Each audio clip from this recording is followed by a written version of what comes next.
Right. So this is our presentation on for our nanotechnology course, and we focused on transistors. Uh, Especially, we talked about a lot of things in our paper, but we condensed it down into this short 15-minute like story, let's say, about the evolution of transistors over time. Right. So how they went from MOSFETs to FinFETs, and how they're moving towards gate-all-around transistors. Right. So this is the agenda for the next 15 minutes. We're going to first talk about why transistors are important, what societal impacts they have, and like why we want to improve certain properties of them. We're going to look at how transistors work and what challenges are associated with their manufacturing or with their chemistry or with their physics, let's say. Then we're going to talk about fabrication processes, and then we're going to compare different transistors, and then of course we're going to conclude. Right. So let's begin. Why are transistors important? Uh, Transistors power the way that everything works, the way that this world works. So the computing device that I am recording this presentation on, the wireless headphones that I'm using to transmit my voice to you, the screens that on which you are watching this, the computation that YouTube does, that you can view this, it's all transistors, right? And importantly, there's something called Moore's law, right, which says that transistor density doubles every 2 years. And this is starting to break, right? Because as we scale our transistors down more and more and more and more, we deal with parasitic effects, and things don't function the way that they used to. And so we'll see how we can improve this in the rest of the presentation, right? So, like I was talking about Moore's law, right? We really like around 2000, we're talking about 180 nanometer nodes, right? And now we're in this area, right? 2 nanometer, 3 nanometer. This is the new frontier, or sub nanometer frontiers as well. This is being demonstrated in the literature. Um, in this phase, we were generally talking about MOSFETs, right, planar MOSFETs. Around 2011, we started talking about FinFETs. Uh, Intel introduced a 22 nanometer node, and they have their own proprietary name for this. They call them MMICs. Gate-all-around transistors are beginning to be incorporated with TSMC introducing a new N2 process node. Yes. So let's talk about the social impact of transistor scaling, right? So if we are able to create very small, very low power transistors that can do, and what is a transistor? Transistor is basically a bunch of metals that are very small that do computation for us, right? They behave in a very nice way when we provide electricity to them. If we are able to do computation with these very small devices, these small low power devices, we could eventually see a future where, let's say, triboelectric nanogenerators generate power from the ambient, let's say, movement. Uh, this is then fed into a transistor, which is very small, very low power, which does computation, which then moves on to give some output for people. So this is a really important challenge that we're facing here. Right? Okay, so let's go to the next section. Let's talk about transistors. So what does a transistor do? Well, transistor, you can think of it like a gate, like a spigot, right? So what's the general idea? There's something from source going to drain, right? And then there's a gate, right? Which controls whether a current flows from here to here. Yeah. So how do these transistors work? Well, they create an inversion layer right underneath the gate, right? And how is that done? What is an inversion layer? Inversion layer is an area where the majority charge carriers are inverted, right? So for P substrate, what are the majority charge carriers? Those are holes, right?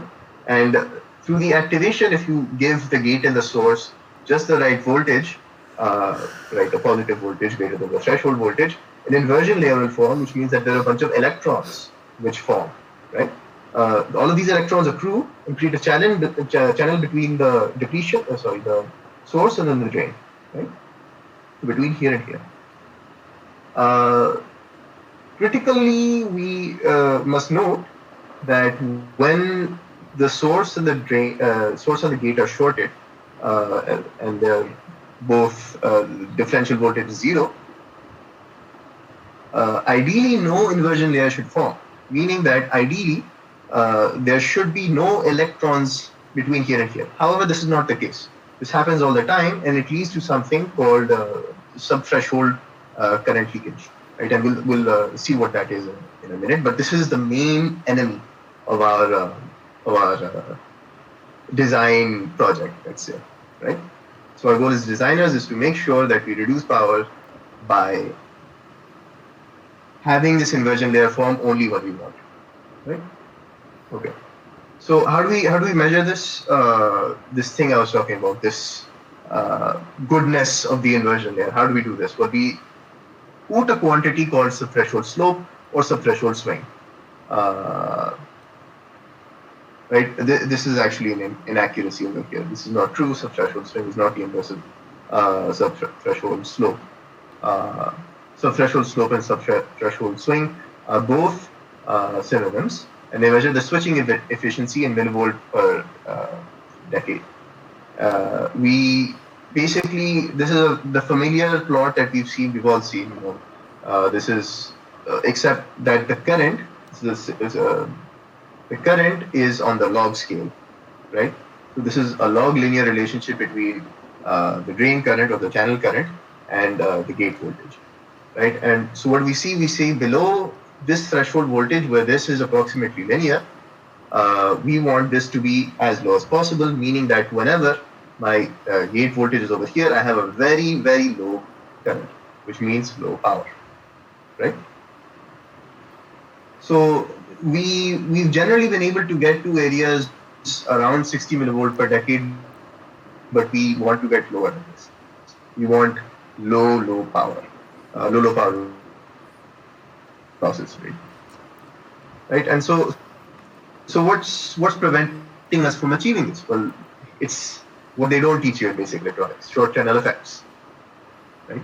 So there are two major effects. So one is, like, you could think of it as like a static. Short channel is a dynamic threshold effect, which also messes with the threshold voltage. And what do I mean by that? I'm talking about roll-off, and I'm talking about drain-induced barrier lowering, right? So roll-off occurs when you decrease the channel length. When you decrease the channel length, inherently you get to a point where the threshold voltage just starts leveling off, right? And now on top of this, if you have a very strong electric field between the source and the drain, right, you can also cause the threshold voltage to dip, right? There are two competing electric fields in a transistor. There's the one from source to drain and the other one from gate to bulk, right, which causes the inversion layer.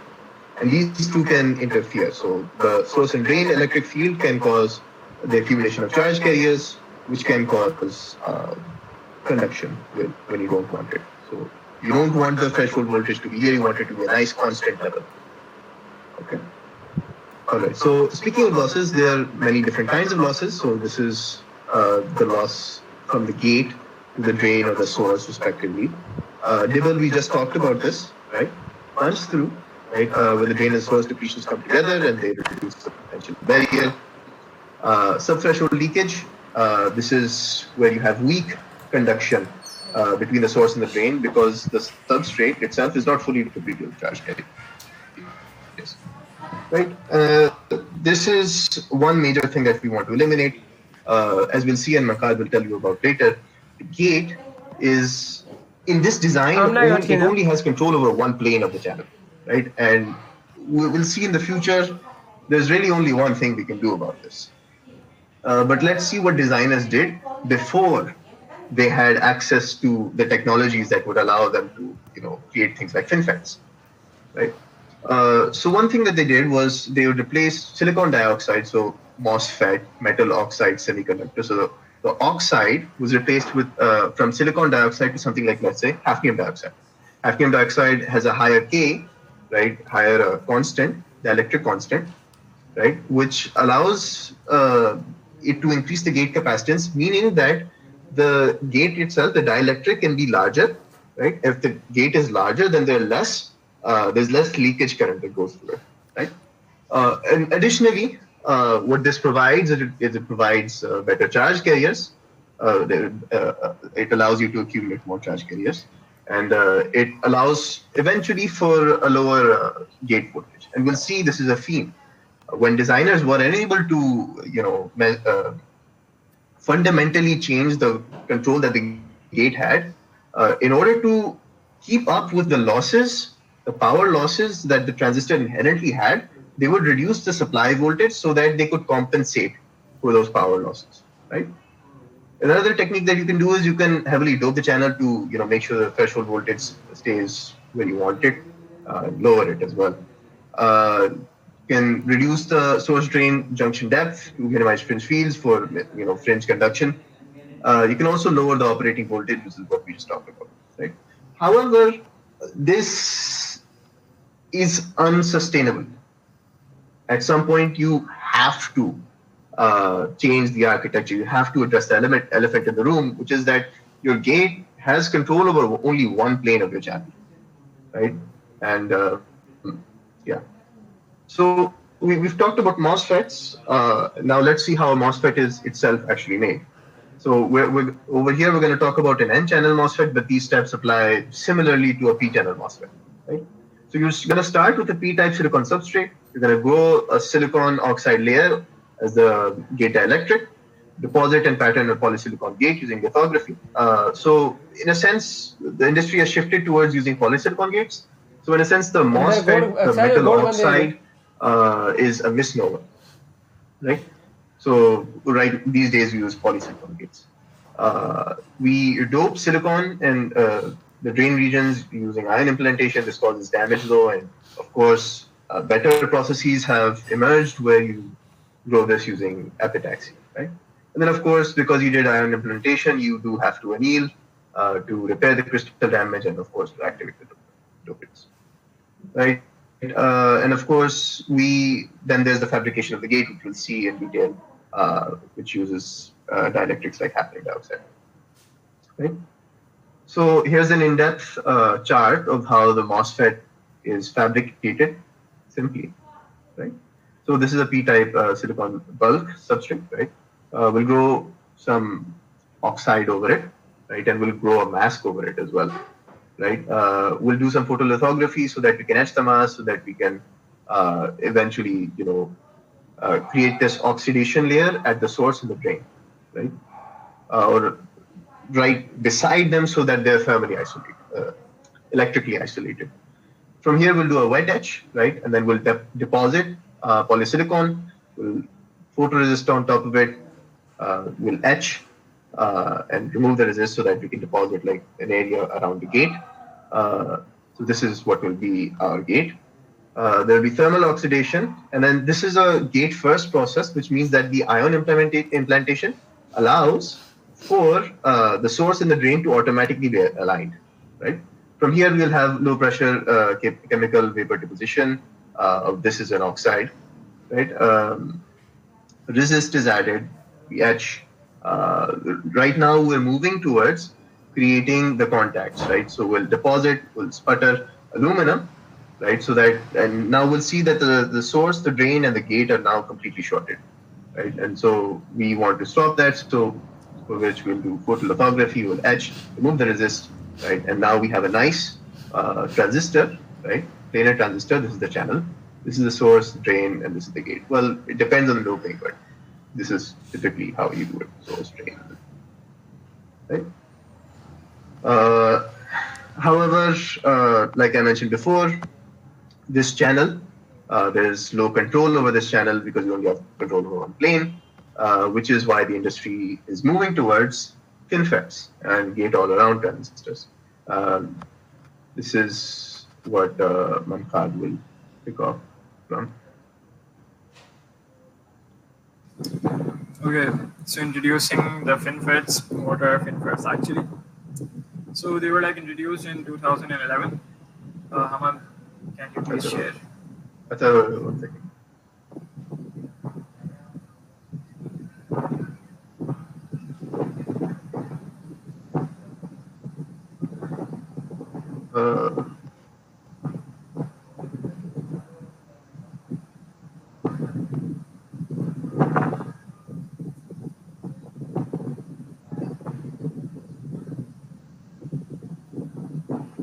ऐसे कैसे रहा था, कैसा रहा?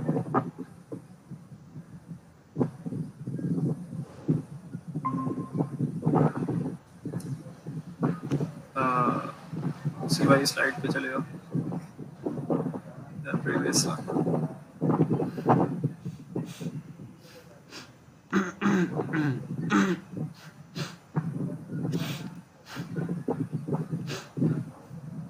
कोई अपनी last वाली slide पे चले जाओगे? एक minute, something is playing in my headphones for some reason.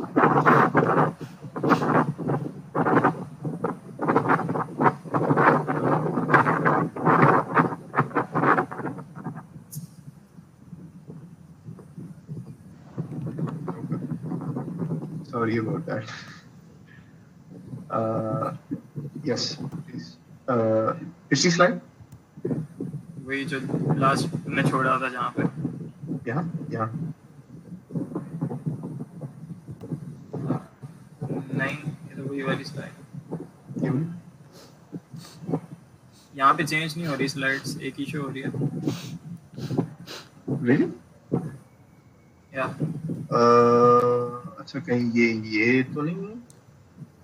हाँ, Wait. Yes. So through the entire presentation, the slides were not changing. नहीं, they were. अच्छा, okay.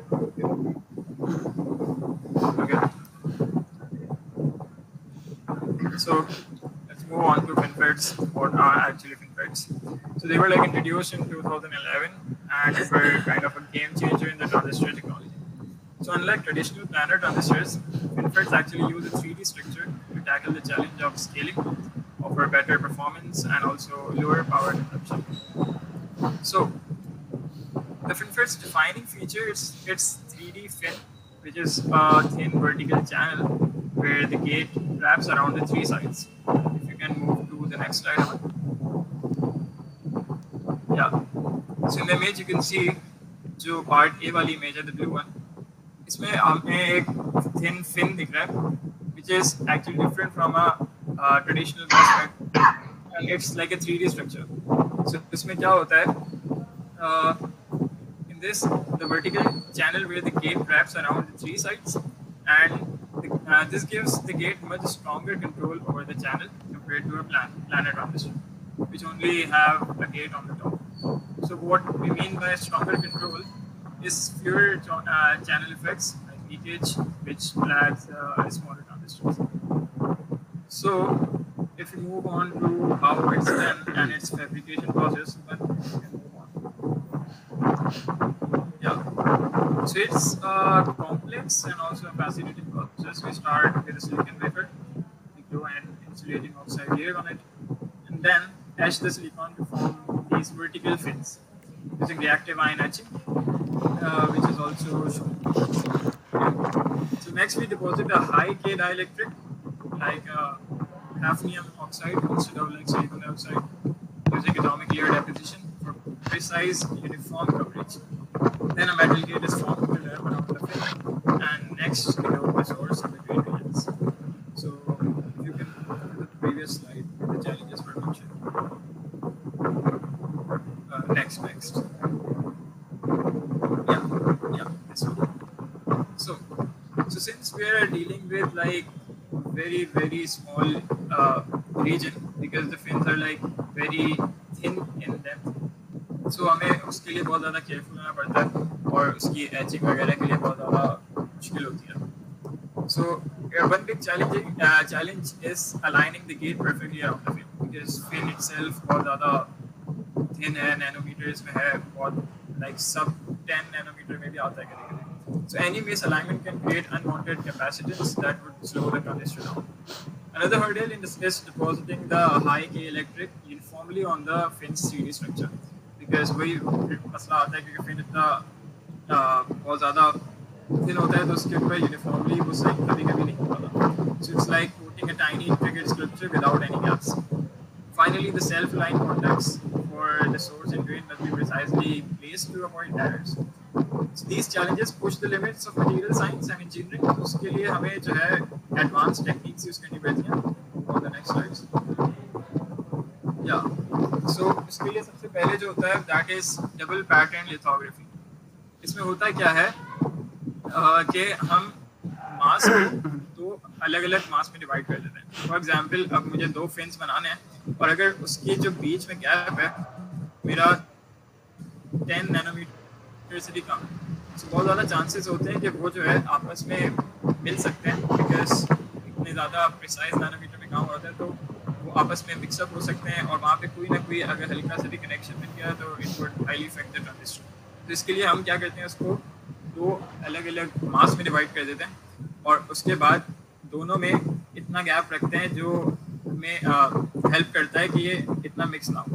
और उसके बाद जब हम मिक्स करते हैं तो 2 फॉर एग्जांपल फिन्स के बीच में जो थर्ड फिन है, जो सेकंड मास का फिन होता है, वो फिलाई करता है। तो इस तरह से डबल पैटर्न लिथोग्राफी से ज़्यादा हेल्प करता है। We want to dummy gates, so because the lithography process is kind of harsh, तो अगर हम पहली गेट लगा देते हैं और उसके बाद हम फैब्रिकेशन का प्रोसेस करते हैं तो उस पर थोड़े बहुत डैमेज आ सकता है, जिसकी वजह से कहीं ना कहीं से करंट लीक हो सकता है, कोई कनेक्शन का मसला आ सकता है। तो इसलिए we put in first the dummy gates और उसके बाद जब फाइनल हमारी सारा फैब्रिकेशन प्रोसेस ओवर हो जाता है, remove the dummy gate and the actual gate there. Then shallow trench isolation. So the pattern trenches etch with REI, then fill with oxide for electrical isolation. Can you move on? Yeah. Then fin etching. So fins because बहुत ज़्यादा thin होते हैं तो उनके बीच में भी अगर कम gap होता है काफ़ी, तो हमें उसके बीच में भी काइंड ऑफ एचिंग करनी पड़ती है ताकि जो है एक आइसोलेशन रहे, क्योंकि अगर हल्का से भी कोई कनेक्शन आ गया तो करंट का लीकेज हो सकता है। या move on Shahjahan. All right, so next in the evolution pipeline of transistors, we come across the gate-all-around FETs. So basically, first of all, why is the need for this type of transistor architecture? So in FinFET part, we came across the fact that gate surrounds the channel on 3 sides only. That even though gives a better control compared to the planar FETs, but gate-all-around is basically that gate surrounds the entire channel from all the sides and allowing for maximized control over the gate and improving the losses or the power losses which we came across and the problems basically discussed previously in this presentation. So gate-all-around basically allows or facilitates to overcome such sort of problems, and I would discuss further on how exactly is this type of architecture fabricated. Ahmad, go to next slide. Yeah. So basically you can see here that gate surrounds the, whether it's nano sheet or nano wire channel thing, so gate surrounds it from all sides. So basically if we be specific about what exactly the steps are, first of all the fabrication starts from lightly doped silicon wafer, and a top to down deep reactive ion etching method is used to carve the horizontal or vertical grooves and nanowire stacks basically, which will act as the part of our channel component. Next of the steps include that side walls are basically passivated using CF48 and etching is performed to produce the grooves in this architecture. Furthermore, self-limiting oxidation is performed at high temperature to improve the gate dielectric. Basically, that's a sort of insulation layer between our channel and gate to improve the leakage current or prevent it from happening, as it's an undesired property in FET. But move to next slide. Yeah. So basically advantages of this architecture include that full gate control allows elimination of bottom leakage current or static power draw problems. Yeah. So there can be 2 types of channel types in this architecture of ours. There are nano wires and nano sheets. I must move to next slide, I would say. Yeah. So basically this shows how exactly production is performed. So basically we produce multiple layers of silicon and silicon germanium. So basically the silicon germanium part allows for suspending the channel onto our drain and source terminals. Yeah, as you can see here. What? Next slide, yeah. Silicon germanium is aged away, leaving the silicon layers suspended between our source and drain, basically allowing for production of our, whether we are using silicon wires or nanowires or nanotubes. Ahmad, go to next slide. Yeah, this is a more detailed picture showing how exactly our production is performed. So ALD, atomic layer deposition technique, is used to surround the exposed channel wires, and research suggests that a nanosheet graphite draws almost 20 to 35% less power compared to a FinFET, which is better accomplishment compared to what exactly level are we operating on. Basically, minor current problems matter a lot in our production. Yeah, Ahmad, move to next slide. So basically there are two types of channels that can be produced in our gate all around transistors. There can be nanowires or nanosheets. So basically it depends on what exactly are we trying to achieve. Nanowires basically comparatively have lower ion current but excellent gate control compared to nanosheets, while nanosheets obviously provide higher gate the channel current, which is the property which is really critical in our operation of the FET. So basically it all depends on how exactly are we designing our architecture. Yeah, Ahmad, go to the next slide, I would say. Yeah, so I think, Ahmad, you should conclude basically connecting what exactly was the need of this evolution of transistors and what exactly solutions do we have currently in our market. Yeah.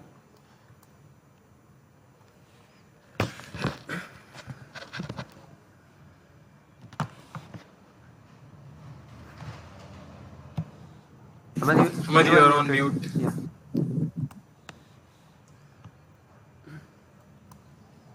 You still are on mute. I don't know why. Yeah, let me see. Ahmad, you are inaudible. Please turn off your mic, Ahmad. Turn on your mic. Sorry.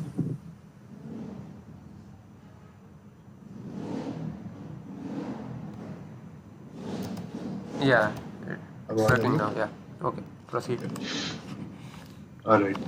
So yes, so throughout this presentation, we've tried to present the story, right? That transistors have evolved from planar MOSFET to eventually to FinFET to gate all around.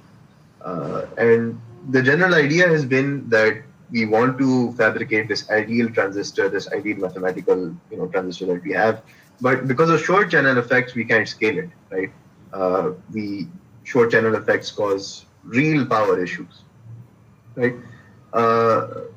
These devices, these FinFETs and gate-all-around transistors, have been theoretically theorized, like theoretically presented in research from as far back as 1978. However, they weren't able to be brought into large-scale production because of fabrication problems, right? Only recently, like around 3, 4 years, TSMC was able to release its N2 node for gate-all-around transistors. So fabrication advances have really allowed us to bring this theoretical idea into reality, right? Gate-all-around transistors and FinFETs generally are better than MOSFETs because they offer superior gate control. They have better electrostatic properties. They can control the channel from more sides, right? So this reduces leakage and power consumption. So this is what we've presented in this presentation, but one thing that I'd like to leave you guys with is that the future probably does not lie just in silicon. Gallium nitride, for example, is a very interesting material where you can create these aluminum gallium nitride / gallium nitride heterojunctions, which create 2D electron gases, which are very, very nice, very constrained conducting channels, right? Similar to how we saw above these nanosheets are, right? These have superior properties and are better for, let's say, RF applications. We could potentially see in the future a shift away from silicon. Now, of course, there's always this thing to keep in mind. People have been saying this for a long time, but the future probably lies in using more interesting, more varied materials alongside silicon, moving away from just pure bulk silicon.